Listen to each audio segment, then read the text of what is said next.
నాకు తెలిసినటువంటి ఒక కుటుంబం ఉంది. ఆ కుటుంబం నాకు ఎట్లా ఉండేదంటే, మూవీస్లో చూపిస్తారు చూసా, అసలు అన్నాదమ్ములు అంతా కలిసి అనుబంధాలు అసలు మామూలుగా వాళ్ళు సాంగ్స్ పాడుతూ ఉంటారు అందరు కలిసి. ఫ్యామిలీ సాంగ్స్ ఉంటాయి కదండి, తెలుసుగా మీకు? షో చేయవాకండి, తెలియదు అన్నవాకండి, నా ముందు కాదు. చూసుంటారు, మారు మనసు లేనప్పుడన్నా చూసుంటారుగా. ఆ కుటుంబంలో అందరు కలిసి అన్నదమ్ములు కలిసి సాంగ్ పాడటం, తోడిగోడలు కలిసి సాంగ్స్ పాడటం, వాళ్ళ పిల్లలు కలిసి ఆ ఇంట్లో ఉన్న ముసలోళ్ళు వీళ్ళందరినీ చూసుకొని మురిసిపోయి. ఐడియా ఉందిగా, ఏందని చెప్పరు. అట్లాంటి ఫ్యామిలీ అండి ఒకటి నా కళ్ళారా చూశాను నేను. ఆడు పెద్ద కొడుకు ఆ ఇంటికి. ఆడు అసలు ఇక ఆడు చెప్పిందే శాసనంలాగా తమ్ముళ్ళందరూ అన్నమాట విని, వదిన ఒక దేవతలాగా, అన్న ఒక దేవుళ్ళలాగా, అన్న పిల్లలు అసలు అందరు అన్న పిల్లల్ని పెద్దన్న ఇంటి బాధ్యతలు తీసుకున్నాడు. చాలా గొప్పోడు, అందరూ గడగడలాడతా. ఆ హౌస్ కూడా చాలా పెద్ద ఇల్లు. ఒక బజారు మొత్తం ఉంటుంది వాళ్ళ కాంపౌండ్. ఓ బజార్ ఉంటుంది వాళ్ళ కాంపౌండ్ వాళ్ళు. ఆ లోపల గదులు అన్నీ వాళ్ళే. ఆ కుటుంబం పెద్ద కుటుంబం, అదొక ప్రపంచం. అయితే నేను మందంతా వేదాంతం వ్యవహారం కదా ఫస్ట్ నుంచి కూడా. అసలు ఎవరి జీవితాలు ఎలా ఉన్నాయి, ఎవరి పరిస్థితులు ఎలా మారుతున్నాయి, ఏంటి అనేది అన్నీ అబ్జర్వ్ చేసుకుంటూ ఉంటాను నేను. నన్ను నేనే టెస్ట్ చేసుకోవటం కాదు, అసలు నా ఫీలింగ్స్ ఎప్పుడెప్పుడు ఎలా మారుతున్నాయి, నేను ఏ సందర్భాల్లో ఎలా వ్యవహరిస్తున్నాను, నా అనుభూతులు ఏంది, నా అనుభవాలు ఏంది, నన్ను నేను చూసుకుంటా, నాకు ఎదురయ్యే పరిస్థితుల్లో నా రియాక్షన్స్ ఏంటనేది చూసుకుంటా, ఎదుటి జీవితాలను కూడా అబ్జర్వ్ చేస్తూ ఉంటాను నేను. ఫస్ట్ నుంచి నాకు ఉంది దేవుడి కృపను బట్టి అన్వేషణ. నా కళ్ళ ముందు ఇది కూడా జరిగింది. ఎట్లా వచ్చిందో అతనికి చాలా అనురాగం కలిగిన కుటుంబం అది. ఎట్లా వచ్చిందో అతనికి తెలియదు. అతనికి అప్పట్లో బాగా భయపడ్డారు. హెచ్ఐవి వచ్చింది అతనికి. అతను జాబ్ చేసే దగ్గర మొత్తానికి ఎక్కడో తేడా పడ్డాడు, శోధించబడ్డాడు, ఏదో అయిపోయింది. భార్య చక్కగా ఉంటుంది, పిల్లలు, కుటుంబం. అప్పట్లో హెచ్ఐవి వచ్చింది అంటే ఇంకా లేదు అవకాశం, బతకరు అని హెచ్ఐవి అని అంత జనం అదురుబోతున్న రోజుల్లో మనోడికి వచ్చింది. అప్పటిదాకా ఆ కుటుంబం కనపరిచినటువంటి ప్రేమ, ఐక్యత అంతా కూడా ఇక అప్పటి నుంచి స్టార్ట్ అయింది. ఇక నేను ఆ సీన్ కూడా చూసా. అంతకుముందు వాళ్ళందరూ కలిసి సాంగ్స్లు పాడిన సన్నివేశాలు చూసా. సీన్ తారుమారైనప్పుడు కూడా చూసా నేను. అందుకే ఎవరన్నా అట్లా హడావుడి చేస్తూ ఉంటే నవ్వుకుంటా ఉంటా, ఇది స్థిరం కాదు రారే అని. దేవునికి స్తోత్రం. ఇక అన్నకి జబ్బు వచ్చింది అన్న సంగతి తెలిసి వాళ్ళు ఫిక్స్ అయిపోయాడు బతకడని. సరే బతకపోతే బతకపోయాడు, జబ్బు పడ్డ అన్నకి ఆదరణ కలిగించాలి కదా, వాడిని ఎట్లన్నా బతికించుకోవాలి కదా. ఇప్పుడంటే హెచ్ఐవికి ఎవరు భయపడట్లా, ఎందుకంటే హెచ్ఐవికి చాలా వరకు పూర్తి కాలం జీవించడానికి అనుగుణ్యమైనటువంటి మెడిసిన్ వచ్చింది. ఇప్పటికి హెచ్ఐవి వచ్చి శుభ్రంగా ఏ బలహీనత లేకుండా దాదాపు 22 సంవత్సరాలుగా ఆరోగ్యంగా, 25 సంవత్సరాలుగా ఆరోగ్యంగా, సంపూర్ణ ఆరోగ్యంతో క్షేమంగా ఉన్నవాళ్ళు మన కళ్ళ ముందు ఉన్నారు. ఇప్పుడు దాని గురించి భయమే లేదు, ఏం లేదు. ఇమ్యూనిటీ పవర్ తగ్గిద్ది, అది బ్యాలెన్స్ చేసుకుంటే చాలు. రోగ నిరోధక శక్తి తగ్గకుండా ఒక్కడ చూసుకుంటే చాలు. హెచ్ఐవి ప్రాణాంతక వ్యాధి కాదని ఇప్పుడు కొట్టి పడేశారు. ఇప్పుడు ఎవరు భయపడట్లా దానికి. ఆయుర్వేదంలో మంచి మెడిసిన్ ఉంది ఇమ్యూనిటీ పవర్ డెవలప్ కావడానికి. ఇమ్యూనిటీ పవర్ ఒక్క హెచ్ఐవినే కాదు, చాలా వ్యాధులకి ఇమ్యూనిటీ పవర్ పర్ఫెక్ట్గా కానీ మనం బ్యాలెన్స్ చేసుకునే విధంగా అడుగులు వేయగలిగితే చాలా వ్యాధులు వెనక్కి తగ్గుతాయి. రోగ నిరోధక శక్తి అనేది పెరగాలి. ఇప్పుడు దాని గురించి అప్పుడు అదురుబేసి వచ్చారు. ఆ టైంలో చూడాలండి ఇక వాళ్ళ సీన్లు. ఇతనేం చేశాడు, ఈ జబ్బు వచ్చినాడు అదురుపోయి మంచాన పడ్డాడు. రోజు రోజుకి శుష్కించి పులికాడికి గిలి పెద్దదిగా. అర్థమైందా? పులికాడికి గిలి పెద్దది. ఏం లేదు, డాక్టర్ గారు బ్లడ్ టెస్ట్ చేయాలమ్మా నీకు కొంచెం తేడా ఉంది అన్నాడు అనుకో, అప్పుడు స్టార్ట్ అయింది దడ. అప్పుడు స్టార్ట్ అయింది, కొంచెం అనుమానంగా ఉంది, బ్లడ్ టెస్ట్ చేయాలని నీకు కొంచెం తేడా ఉంది అన్నాడు అనుకో, ఇక అప్పటి నుంచి స్టార్ట్ అయింది. అవునా కదా తమ్ముడు, ఏమొచ్చుద్దో అని. ఆ టెస్టింగ్ వచ్చిన తర్వాత నీకు ఫలానాది ఉంది అంటే ఇక అంతా శూన్యమైపోయి అంత బ్లర్ అయిపోయింది.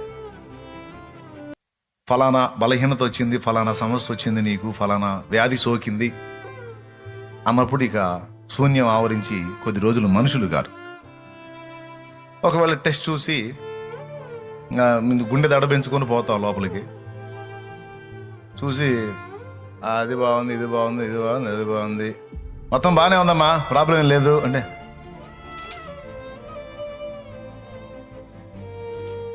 అని ఒక చిరునవ్వు నవ్వి ఆ రిపోర్ట్ కాగితం తీసుకొని బయటికి వస్తూ ఉంటాం. అప్పుడేందో లోకం అంతా కొత్తగా కనపడుతూ ఉంటుంది, మనుషులను చూసి నవ్వొస్తూ ఉంటుంది, ఆనందంగా ఉంటుంది, ఆహ్లాదంగా ఉంటుంది. అది తేడా ఉంది, ఫలానాది వచ్చింది అనే రిపోర్ట్ ఇచ్చాడు అనుకో, అప్పుడు బయట రంగం అంత శూన్యంలా కనపడుద్ది. దగ్గరికి వచ్చే బంధాలు కూడా ఇది తెగిపోయే బంధం కదా, ఇది స్థిరం కాదు కదా, నా పని అయిపోతుంది కదా, ఇక ఎక్కడెక్కడ ఆలోచనలన్నీ అప్పుడే వస్తాయి. శూన్యం ఆవరించింది. నిజంగా దేవుణ్ణి కానీ కలుసుకొని ఉండకపోతే ఆ అదురుకే సత్తారు. నిజంగా దేవుని కృపను బట్టి దేవుణ్ణి తెలుసుకొని ఉన్న వాళ్ళకి వచ్చింది, నా దేవుడు ఉన్నాడు, ఆయన స్వస్థపరుస్తాడు, అతడు పొందిన దెబ్బల చేత కలుగుచున్నది అని ఉంది కాబట్టి నేను ఆయన పాదాలు పట్టుకుంటాను, ఈ డాక్టర్ వల్ల కానీ ఆ డాక్టర్ వల్ల అయితే ఆయన బాగు చేస్తాడని ఒక ఆశ, నిరీక్షణ యేసును బట్టి మనకు ఉంది. ఇది లేనివాడికి లోకం శూన్యంలా కనపడింది, ఇంకేముంది, అయిపోయిందండి. అప్పుడు వాళ్ళు అది ఎరగరు, ఇప్పుడు కూడా వాళ్ళు ఇంకా ఎరగలేదు. కాబట్టి మనోడికి ఇది అని రిపోర్ట్ రాగానే ఎక్కాడు బెడ్డు. ఇక చూడండి, అన్న లేదు, తమ్ముడు లేదు, ఇక సాంగ్స్ లేవు, ఏమి లేవు, ఎవడు పట్టించుకోవట్లేవండి. మా అన్నయ్య దేవుడు, మా వదినమ్మ దేవతను, వదినమ్మను పలకరించిన వాళ్ళు లేడు, మొత్తం అక్కడే ఉన్నారు గదుల్లో. దారుణమైన విషయం ఏంటంటే, వాళ్ళ అన్నయ్యకి అన్నం పెడితే తమ్ముడి పిల్లలు పెదనాన్న అని వచ్చి వాడి కంచంలో చేయబెట్టారు. తమ్ముడి భార్య 4 బీకి తీసుకెళ్ళింది. ఆడికి ఎట్టుంటుంది మీరు చెప్పండి? ఆడు రోగిష్టోడ్రా, ఆడు జబ్బు బారిన పడ్డాడు, ఆడి దగ్గర కూర్చుని ఆడి కంచంలో తింటారు. ఆడు బాగున్నప్పుడు అందరూ వచ్చి ఆడి కంచంలో తిన్నారు.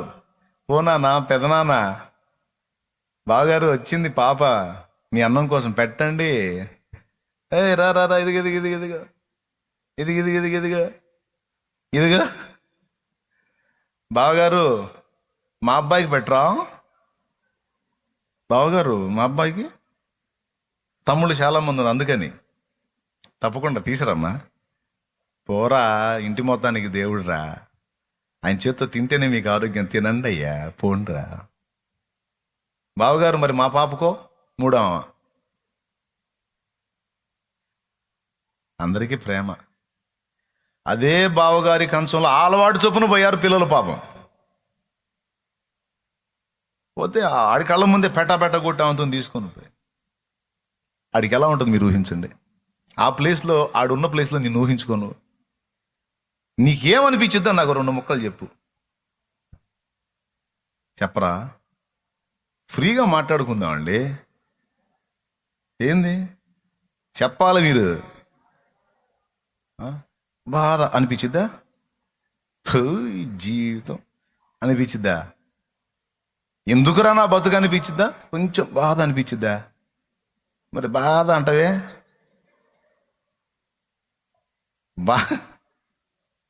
కొంచెం బాధ కాదు, బతుకు మీదే విరక్తి పుట్టిదే.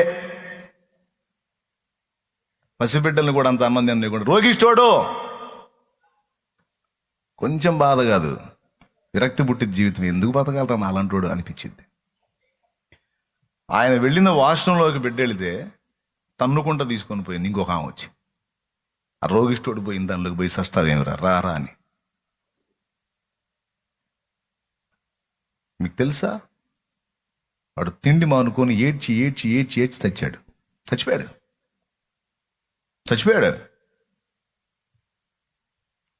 వాడు ఎదుర్కొన్న శోధనల దెబ్బకి వాడి బిడ్డలు భార్య కూడా వాడికి గుర్తు రాలేక, ఎందుకు నా జీవితం అని ఇక ఫుడ్ మానేసుకొని క్షణించి చచ్చిపోయాడు. అందరూ కలిసి ఆలాజాలంగా పాడిన పాటలు, పంచుకున్న ప్రేమలు ఎటుపోయాయి? ఏమైపోయాయి? హలో,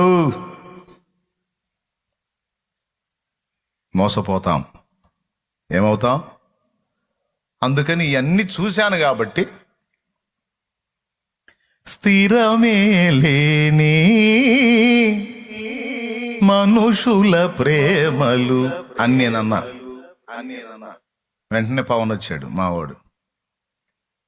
ఇంకోటి యువత రాసుకో అన్నాడు. చెప్పురా అన్న. నటనయే చూపుచూ కదిలే బొమ్మలు.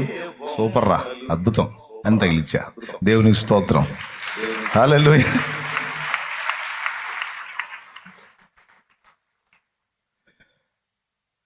మొదటి లైన్ నాది, రెండో లైన్ వాడిది. స్థిరమే లేని మనుషుల ప్రేమలు నటనయే చూపుచూ కదిలే బొమ్మలు కలుగజేయులే నీకు గాయము చెయ్యలేవులే ఏ సాయము. గాయాలన్నీ గేయాలుగా మార్చును నీకు యేసయ్య. సాయమిచ్చి హాయినిచ్చి కౌగిట దాచును మెస్సయ్య. నీలో నిలచి నీతో నడచి మార్గమే చూపిన మంచి దేవుడు, అనురాగమే పంచిన ఆత్మీయుడు. మార్గమే చూపిన మంచి దేవుడు, అనురాగమే పంచిన. నా దగ్గరకు వచ్చిన వాళ్ళు చాలా మంది ఏడ్చిన ఏడుపు కారణం ఈ ప్రేమే. బంధువులు ఎవ్వరు నా దగ్గర రావట్లేదు అన్నయ్య అంటే ప్రేమించట్లేదని. నా వాళ్ళే నన్ను వదిలేశారన్నయ్య అంటే ప్రేమించట్లేదని. వాళ్ళు అట్లా చేశారన్నయ్య, వీళ్ళు ఇట్లా చేశారన్నయ్య, ప్రేమించట్లేదని. అర్థం కాదు, మనకు తెలిసింది అదే కాబట్టి అదే వాస్తవం అనుకుంటాం. ఇప్పుడు నేను వాస్తవం మీ ముందు ఉంచాను. అది కాదు వాస్తవం, అది ఒరిజినల్ కాదు. అది అందులో మార్పులు ఉంటాయి.